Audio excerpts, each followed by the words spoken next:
Welcome everyone to the Yale SOM Women's Perspective event today. Thank you for joining us. And my name is Kristen Byers. I use the pronouns she, her, hers, and I serve as a director for community and inclusion here at the School of Management. I'm pretty honored to be here today in the presence of, it looks like a few hundred accomplished pre-MBA and MBA women. It's a really nice way to, as we think about wrapping up Women's History Month and some of the programming we've been doing at the school. So I'm here to help facilitate this space in the next 45 minutes or so, but we'll absolutely be getting out of the way and letting our women students highlight what life is like at Yale School of Management. So we're excited to be together today. We have about a dozen or so of our current students that are here today donating their lunch hour to be with us. So we can ask our students to kind of give a wave hello to everyone. You might notice we've also changed our names in Zoom to say Yale SOM, so you can quickly identify who's a current student or not. In terms of the format for today, we're going to spend about 20 minutes all together as a group and having a few of our student panelists comment and answer some of the questions that were pre-submitted. So we have the top 5 most popular questions and topics that were submitted in advance. So thank you for that. And then we're going to randomly assign the audience into various breakout rooms where there'll be at least one current student. So you can feel free at that point to ask your any and all questions in a more intimate space. There will not be any staff members in that space. And so it's really your time to have more of a discussion. So we're excited to offer that. A few tech Zoom housekeeping items just to be aware of. You probably saw the recording. So we are recording the first part of this event and we will share the link afterwards.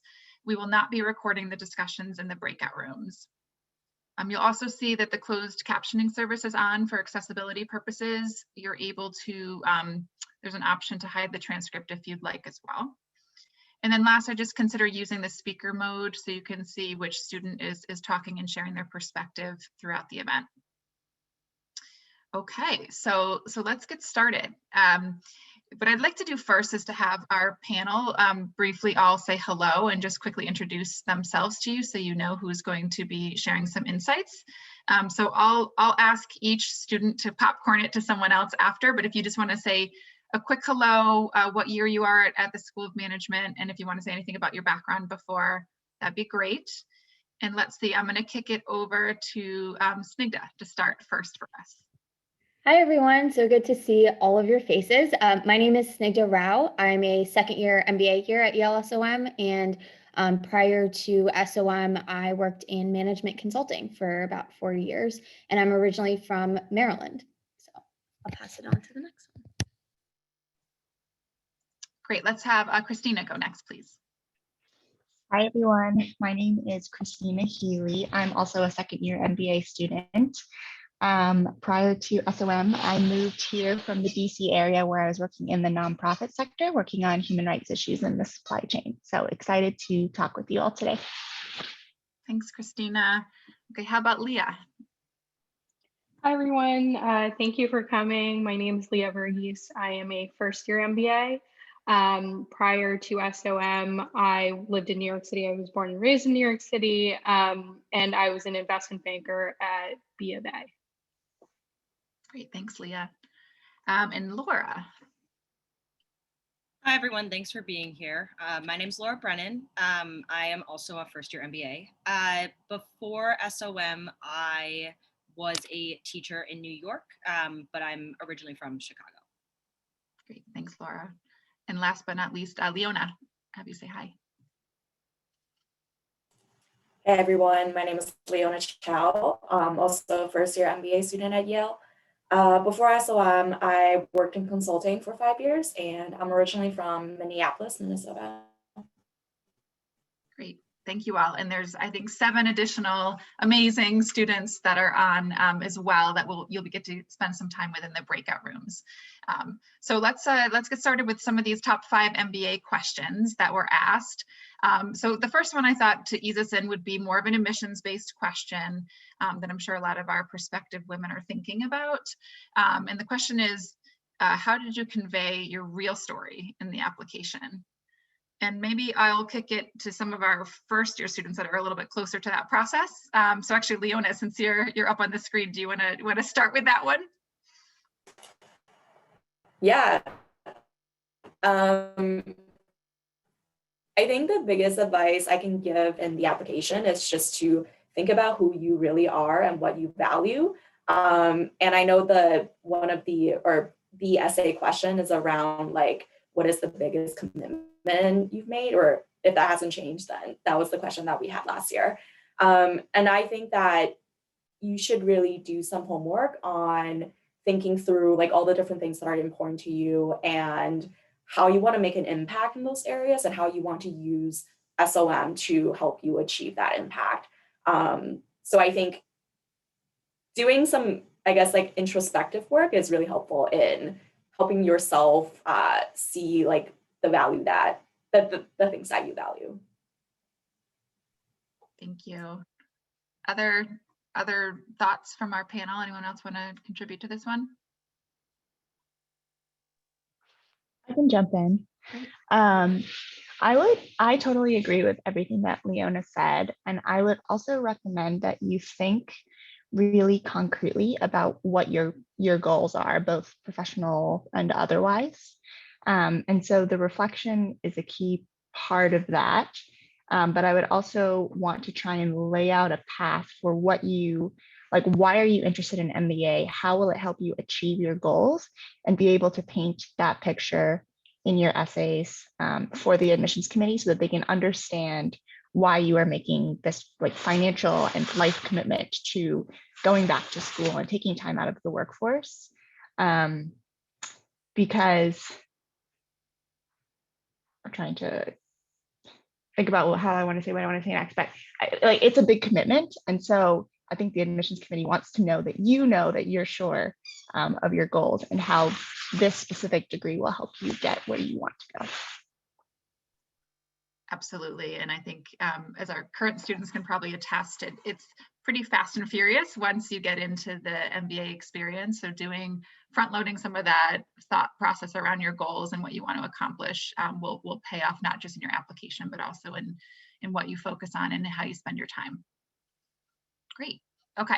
So I'm going to switch gears a little bit to talk more about just sort of general life as an MBA student at Yale. So as a woman, how would you characterize, what's it like? What is life like? So let's kick it to someone else. How about Laura? How would you answer that one? Sure. So before SOM, like I mentioned, I was a teacher, and I think for me, business school was not like the path that was, made the most sense or was the most obvious by any means. And so I very, very much had these like preconceived notions coming into business school of like what business school would be like, what people at business school would be like, and they weren't necessarily super positive preconceptions. But I think that one of the reasons I chose Yale and my experience here has been very, very much not only supported by the women here, but I think really enriched by them. When I think about specifically the people that I spend the most time with, the people that are the most helpful to me, the people that I like the most, it very, very much is dominated by the women at SOM. That's great. One of the follow-up questions was around kind of like support structures. So it sounds like you're getting that through your peers and other women at the school. Is there anything specific that you'd add to that in terms of support throughout your time? Sure. So I think that for me, at least, I've leaned a lot on sort of like more informal support networks. I think that my learning team has been so helpful within, and Sherry's excited because she's on my learning team, but has been really, really helpful to me in my time here. Especially, it was definitely a major transition, not only coming back to school, but also like I hadn't done math in a long time or really ever. And so like being able to lean on both formal structures like your learning team, but also I think more informal initiatives that have been taken by different women and different groups of women at SOM have been really helpful for me, both as I adjusted to coming back to school, but also throughout the year as I have really grown to be more a part of the community here.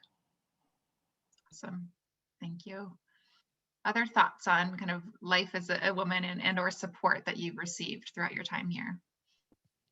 Yeah, I can jump in. I think I echo everything that Laura said in terms of some of the informal support network here. I have heavily leaned on a lot of my women friends, especially in my second year as well.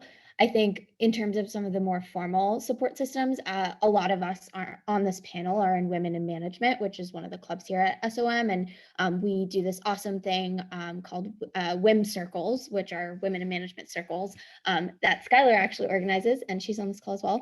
And it's just a really great way to kind of meet women who are in different classes from you. So I've met a lot of first years that I wouldn't normally have met otherwise. And it's just a really nice time to take a break from the hustle and bustle of school and academics and recruiting and like talk to women who are facing similar issues and stress and just need advice or just need a place to vent too. So that's been a really nice, more of a formal support system for me for the past few years.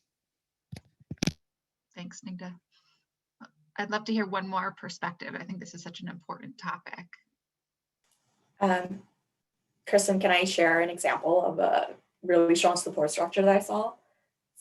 Yeah, so we have a class called State and Society, and for one of our sessions, we talked about gender equity, which was kind of a more controversial topic. So some opinions were brought up in class, all fair opinions.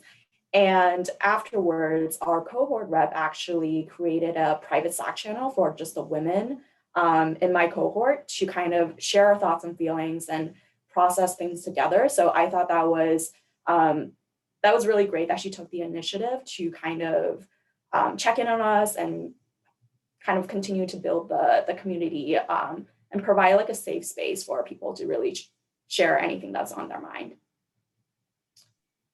That's a great example from the classroom. What about allyship? Do you feel like there are allies for women at SOM? And if anyone wanted to comment on that, that'd be great. This is a candid space, so I'm sure there's some good examples and opportunities there. Yeah, I can try and give a first response to that.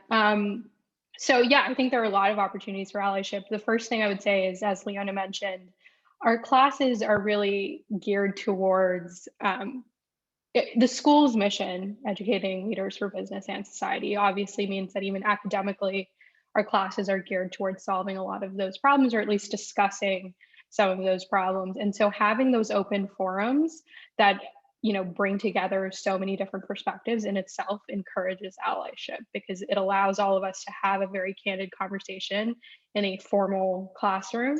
And hopefully those conversations continue elsewhere.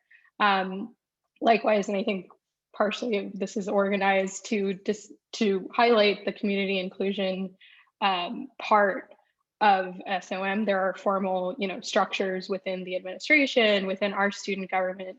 Again, Sherry is one of our wonderful leaders for that. I think, again, we're trying to just create as many safe spaces as we can, but that also, by the way, brings in a lot of other perspectives. We want to create these safe spaces so we can have these discussions, not just amongst one group or two different groups, but rather as many different types of people as we can. We actually last Friday had through the Forte network, had an allyship discussion where we actually got feedback on how do we encourage allyship. So it's a really important part of the school and what we do. And I think as many clubs and as many classes really focus on trying to find ways to do that. And so, yeah, I think it's a really great thing. And to add on to about women in management has like a specific allyship committee that specifically is geared towards helping to encourage more allyship here. Thank you, Leah. So a related question that was of particular interest is, how is diversity and inclusion received on campus? And if you could talk like the culture a little bit. I know we've kind of touched upon it, but if you had to characterize, DEI on campus, what would that look like? I will kick this one over to Christina to start. Thanks, Kristen. I know that we have a number of folks in student government who are pioneering specific D&I initiatives, but I personally think that diversity is highly valued at SOM and from a number of different perspectives. So whether it be race, gender, different backgrounds professionally. And I think that there is space carved out in class discussion for the sharing of diverse perspectives, that was a big part of the reason why I chose SOM, because I wanted to be in a part of a community that was diverse and where that diversity was valued. And I think that, there are always a number of initiatives and events going on campus to lift up different people's stories and for people to learn about others. It's Women's History Month and a lot of clubs are doing a lot of different events. So I would say that generally it's more than what I expected, but I'd be curious to hear if others have different opinions than me. To add on to that, if I could, again, to be candid, to me, one of the great things about SOM is it's a relatively young school, there's a lot of areas for feedback. It recognizes that it's an imperfect institution and is asking on how it can improve, and then uses that feedback to improve. And I think that's a huge thing when an institution realizes that we still have ways to go, and then encourages people to be honest and encourages people to sort of speak their truth. I think that really allows us to continue to improve at a much faster pace than a lot of other institutions. And so that's, for me, another big thing about why I love SOM, because I never feel uncomfortable stating my opinion. And maybe that's just like my personality, but I do think, and I think someone asked about like specific forums in the chat. Yes, I mean, there are so many different opportunities and safe spaces here for people of so many different backgrounds, as Christina mentioned, and that is the culture, and that's the culture that's encouraged. And you really, I think if you don't believe in that philosophy, the SOM experience is not as rewarding. That's just my opinion, though. Excellent, thank you. And the last question I'm just going to ask, which is very related as well to continue this conversation, is, do you feel like you can bring your authentic self, all of you, to this environment? And would love to open it up for anyone that would want to volunteer a thought around that. I can start. I absolutely think I can bring my authentic self. I think there are a lot of programs and things in place, like more formal structures, of course, where you can bring your more authentic self. One of my favorite things at SOM is Voices, and it's just a wonderful opportunity for people to share, our classmates to share their stories and where they're from and why they are the way they are and what life experiences and lived experiences they've had. And I think it's just such a great example of being able to bring your whole authentic self to your community and share it with your community in a space that's very safe. One of the rules of Voices is anything that happens in Voices stays in Voices. And so it's just a really, really great place to kind of share that part of you. So I really love that. And I think in general, in the classroom and in club life too, I feel, very comfortable kind of sharing who I am. And I think that feeling has only increased in my second year. Thanks for those examples.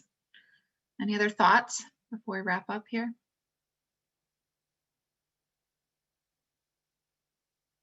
Okay. Leah, did you want to add?